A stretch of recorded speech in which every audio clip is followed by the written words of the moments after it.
नमस्कार दोस्तों, real excellence के इस नए वीडियो लेक्चर में मैं प्रेम सर आपका स्वागत करता हूं। आज के इस वीडियो लेक्चर में हम लोग कूलाम के नियम के सदिश निरूपण का अध्ययन करेंगे और एक बहुत ही इम्पॉर्टेंट टॉपिक है और बहुत बेहतरीन तरीके से आपको ये समझ में आने वाला है। तो चलिए स्टार्ट करते हैं आज का ये टॉपिक। तो कूलाम का नियम का जो सदिश निरूपण है कुछ इस प्रकार से होता है, जो कि हम लोग अभी देखेंगे। आप ध्यान दीजिए, इसके पहले आपको पढ़ाया गया है कि यदि कोई आवेश है जिसका नाम है Q1 और एक कोई दूसरा आवेश है जिसका नाम है Q2 और दोनों मान लीजिए दोनों के केंद्रों के बीच की दूरी कितनी है R। इनके बीच की दूरी क्या है R। चूँकि हम लोग सदिश की बात कर रहे हैं तो इसका यह परिमाण रूप ले रहे हैं। अब मैं आपको ये चीज़ पीछे बता चुका हूँ कि ये पहला आवेश दूसरे पे बल लगाता है और दूसरा आवेश पहले पे। इनके केंद्रों को मिलाने वाली रेखा के अनुदिश लगाएगा भाई, ऐसे। चूँकि ये भी प्लस चार्ज है और ये भी कैसा चार्ज है, प्लस, तो एक दूसरे को दोनों प्रतिकर्षित करेंगे तो इस पर भी बल लगेगा। इस पर जो बल लगा है F1 पे लगा है, किसके कारण, 2 के कारण, तो F12 मैं लिख देता हूँ। और इस पे जो फोर्स लगा है 2 पे लगा है 1 के कारण, तो इसको मैं F21 लिख देता हूँ।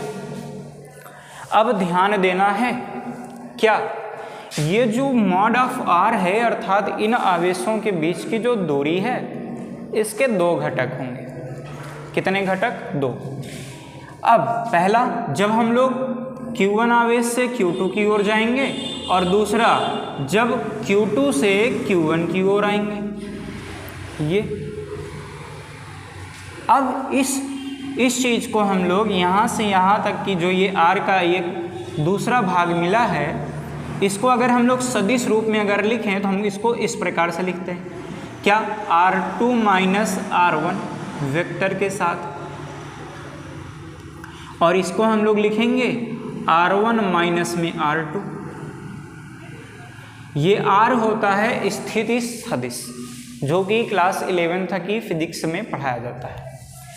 अब ध्यान देना है आपको, एक चीज़ याद रखें कि यहाँ का जो परिमाण है वो इस बीच वाले के परिमाण के बराबर है और नीचे का भी परिमाण क्या है, बराबर। अर्थात जो R2 माइनस R1 का मैग्नीट्यूड होगा, परिमाण मॉड, वो किसके बराबर होगा, मॉड R के, और ये भी बराबर होगा वेक्टर R1 माइनस में वेक्टर R2 के।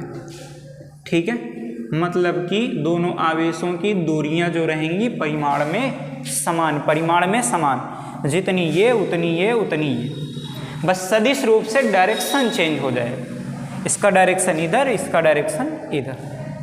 हाँ, लास्ट वाला पॉइंट पहले लेते हैं, 2 वाला पहले और पहले वाले को बाद में। आई बात समझ में, कोई दिक्कत नहीं। चलिए, अगर मैं बात करूं कि पहले आवेश द्वारा दूसरे पर लगाया गया बल कितना होगा, मैं यहाँ पे लिख देता हूँ, Q1 आवेश द्वारा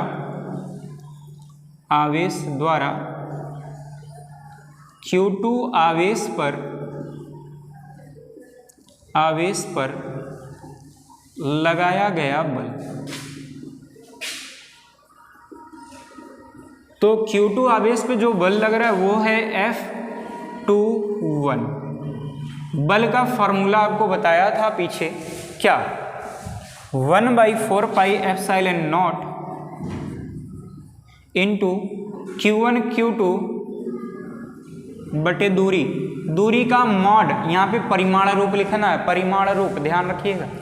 तो परिमाण रूप तो मॉड R में लिख देता हूँ, दूरी का स्क्वायर। लेकिन हम लोग सदिश रूप का अध्ययन कर रहे हैं, इसका मतलब ये हुआ कि ये तो परिमाण हुआ, दिशा, इसकी दिशा के लिए हम लोग यहाँ पे लाएंगे एकांक सदिश। कौन सा सदिश, एकांक सदिश। अब वो एकांक सदिश है क्या, हम लोग कहाँ की बात कर रहे हैं, ये 1 से फोर्स लग रहा है 2 पे, ये 2 पे लग रहा है फोर्स 1 के कारण, इस डायरेक्शन में दूरी का जो ये मॉड ऑफ R का जो एक घटक है वो क्या है, R2 माइनस R1। इसी का हम लोग R2 माइनस R1, इसका हम लोगों ने एकांक सदिश ले लिया। क्या ले लिया? एकांक सदिश। ठीक है, हाँ, एकांक सदिश दिशा को बताता है। और इस कक्षा 11 में ही है कि मान लीजिए कोई भी एकांक सदिश है, वो बराबर होता है vector A upon mod of vector A. ये या केवल और केवल ए भी लिख सकते हैं या ऐसे भी लिख सकते हैं, केवल और केवल ए, दोनों में से कोई भी लिख लीजिए।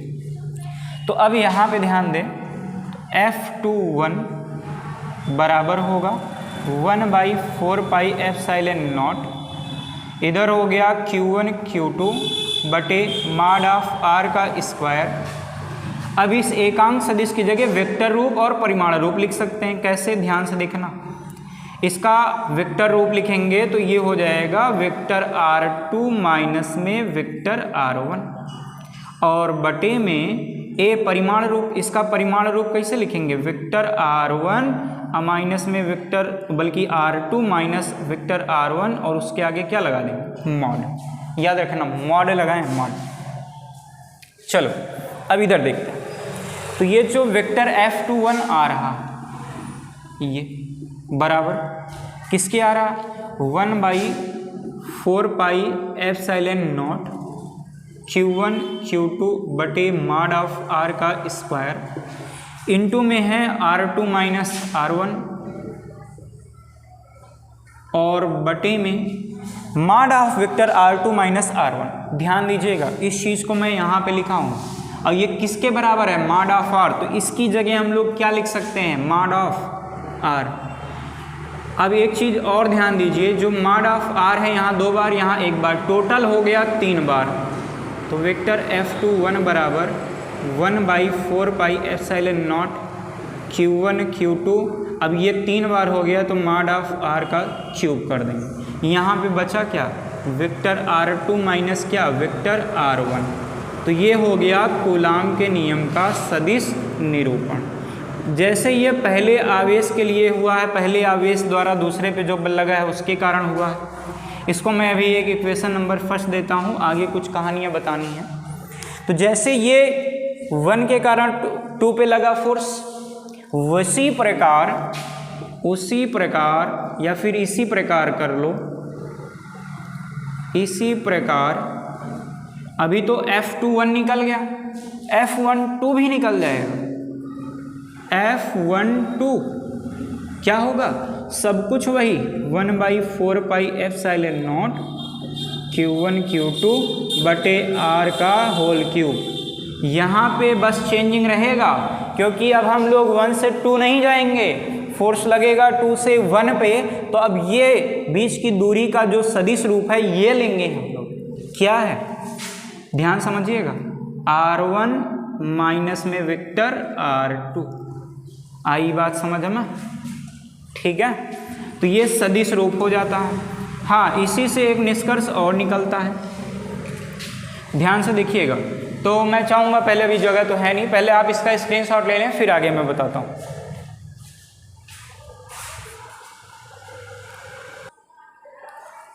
चलिए, हो गया होगा, आगे चलते हैं।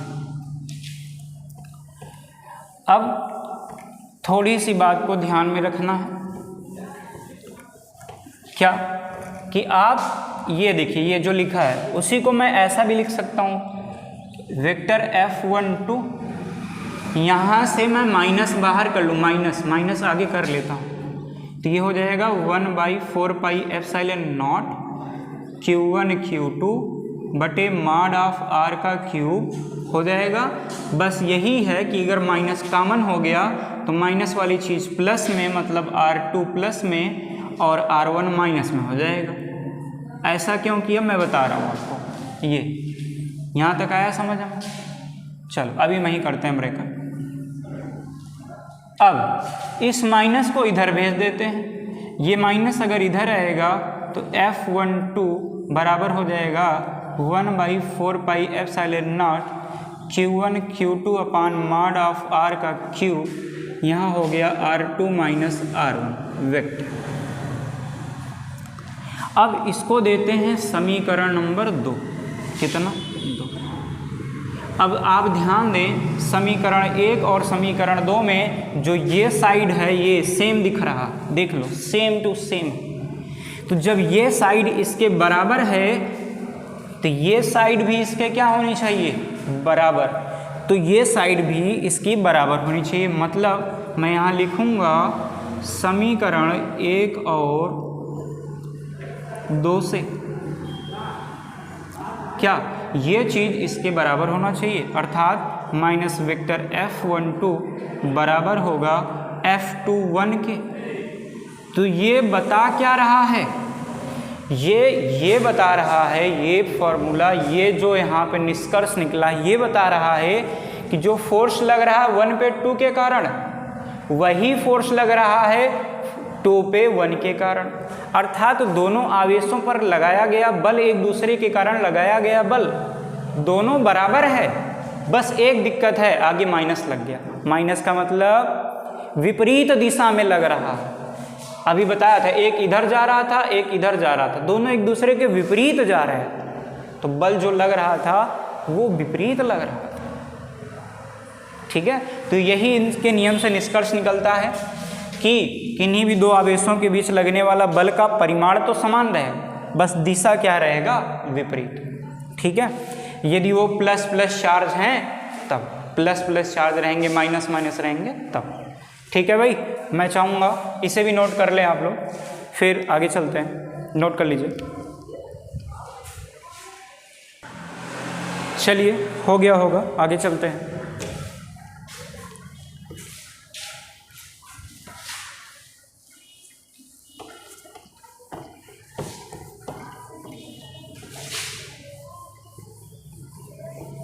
अगला टॉपिक ये है कि वैद्युत बल और गुरुत्वाकर्षण बल में क्या क्या जो है समानताएं होती हैं, क्या असमानताएं होती हैं, इनका अध्ययन करें।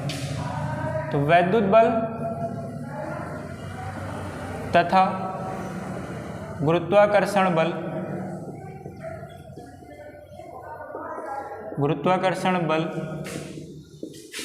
में तुलना या गुरुत्वाकर्षण बल की तुलना कर लीजिए। ठीक है, यही हम लोग का अगला टॉपिक है। ध्यान से सुनिएगा। वैद्युत बल को इलेक्ट्रिकल फोर्स कहते हैं, Fe बराबर पढ़ाया गया है 1/4 pi epsilon not into Q1 Q2 बटे R²। ये दूसरी चीज़, इसको मैं K भी लिख सकता हूँ, पीछे बताया K भी लिख सकते हैं इसे।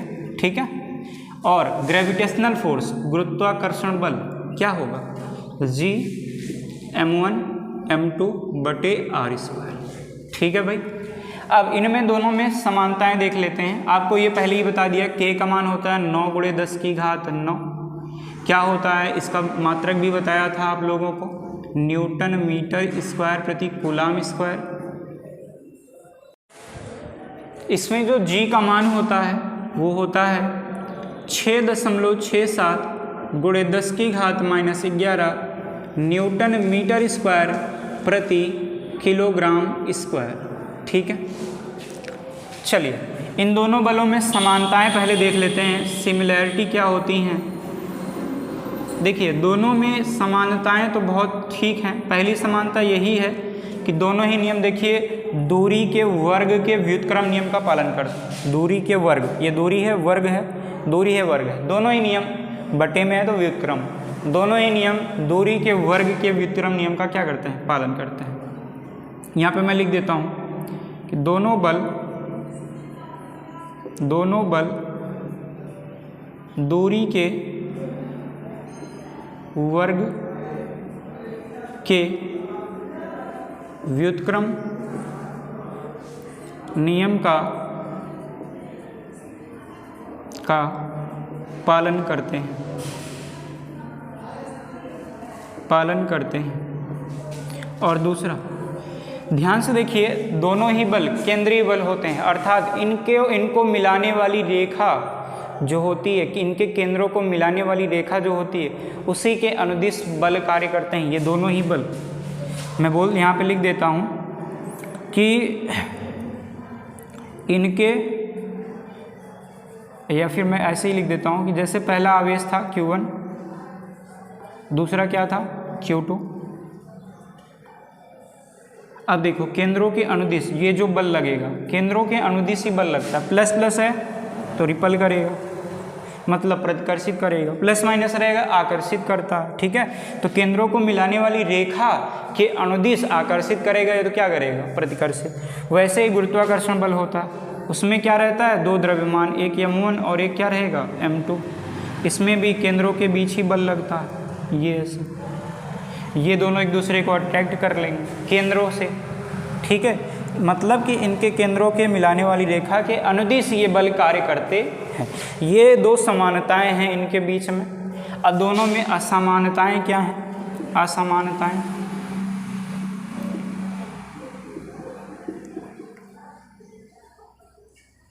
असमानताएं तो यही है कि जो इलेक्ट्रिकल फोर्स है Fe, ये दोनों प्रवृत्ति का हो सकता है, आकर्षण और प्रतिकर्षण। लेकिन जो ग्रेविटेशनल फोर्स है, मतलब गुरुत्वीय बल है, वो केवल और केवल कौन से प्रकृति का होगा, केवल और केवल आकर्षण प्रकृति का होता है। ठीक है, तो आज का वीडियो लेक्चर बस यहीं तक के लिए।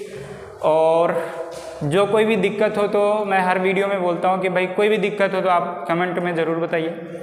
और वीडियो में अगर कोई और अच्छी बातें हो और कुछ बताने के लिए कोई अच्छा तरीका हो तो प्लीज़ कमेंट में हमें बताएं। तो चलिए इसी के साथ आज का वीडियो समाप्त करते हैं, मिलते हैं नए वीडियो लेक्चर में, तब तक के लिए धन्यवाद।